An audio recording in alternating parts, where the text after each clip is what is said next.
అంటేనే పేదవాడి ప్రభుత్వం. అర్హులైన ప్రతి ఒక్కరికి త్వరలోనే కొత్త పింఛన్లు మంజూరు చేస్తారు.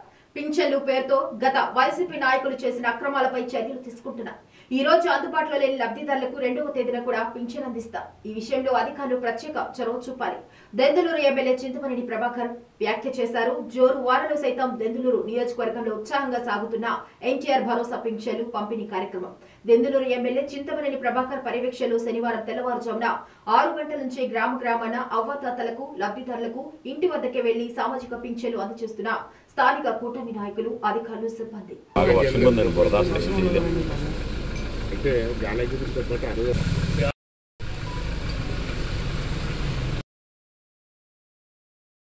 చంద్రబాబు గారు నీకు 15,000 పెన్షన్ ఇచ్చాడు. రేపు ఆదివారం అవకాశం లేదు అని ఒకరోజు ముందే ఇచ్చాడు.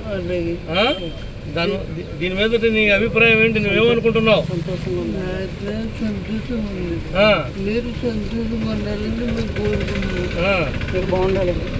చంద్రబాబు గారు, పవన్ కళ్యాణ్ గారి యొక్క కృషి వల్ల నీకు 15,000 ఇస్తానని మాట తప్పకుండా ఇచ్చాం. అవునా? ఇలాగా విపరీతమైనటువంటి వర్షాన్ని కూడా లెక్క చేయకుండా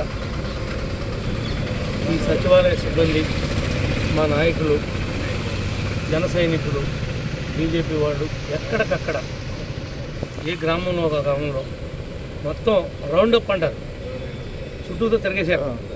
అట్లా రౌండప్ చేసేసారనమాట పెన్షన్లు ఇచ్చే విషయంలో. వర్షాన్ని కూడా లెక్క చేయకోకుండా తడుచుకుంటూ జోరున వర్షంలో కూడా ఇవాళ పంపిణీ జరిగిందంటే మరి ఒక రోజు ముందుగానే దానికి పంపిణీ చేసినటువంటి నాయకులకి, పాల్గొన్నటువంటి అధికారులకు, ముఖ్యంగా చంద్రబాబు నాయుడు గారికి, పవన్ కళ్యాణ్ గారికి కూడా ప్రత్యేకంగా అభినందనలు తెలియజేస్తున్నాం. రేపు సోమవారం నాడు కాన్స్టిట్యున్సీ వైడ్గా పవన్ కళ్యాణ్ గారి యొక్క జన్మదిన వేడుకల్లో ప్రతి ఒక్క జన సైనికుడు, ప్రతి ఒక్క తెలుగుదేశం కార్యకర్త కూడా కొన్ని ప్రోగ్రామ్స్ ఇచ్చారు.